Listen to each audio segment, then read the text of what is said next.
ടുനെറ്റ് news കാലാവസ്ഥാ വാർത്തയിലേക്ക് സ്വാഗതം. സംസ്ഥാനത്ത് കഴിഞ്ഞ 2 ദിവസം പകൽ മഴ വിട്ടുനിന്നെങ്കിലും ഇന്ന് പലയിടത്തും പകൽ മഴ ലഭിക്കുമെന്ന് സ്വകാര്യ കാലാവസ്ഥാ നിരീക്ഷണ വിഭാഗമായ മെറ്റ്ബീറ്റ് വെതർ.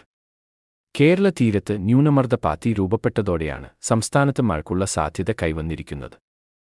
ഇന്നലെയാണ് കേരളതീരം മുതൽ മഹാരാഷ്ട്ര തീരം വരെ ന്യൂനമർദ്ദ പാത്തി രൂപപ്പെട്ടത്.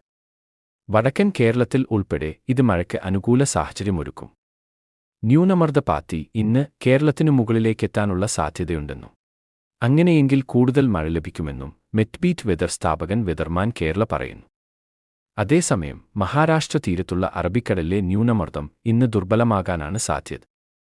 എന്നിരുന്നാലും ഇതിന്റെ അവശേഷിപ്പുകൾ തുടരുന്നതിനാൽ മഴയ്ക്ക് അനുകൂല അന്തരീക്ഷം സൃഷ്ടിക്കപ്പെടും.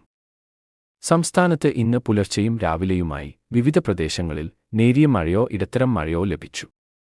നിലവിലെ കാലാവസ്ഥാ സിസ്റ്റം സംസ്ഥാനത്ത് അതിശക്തമായ മഴയോ തീവ്രമായ മഴയോ നൽകില്ല എന്നതാണ് മെറ്റ്ബീറ്റ് വെതറിന്റെ നിരീക്ഷണം.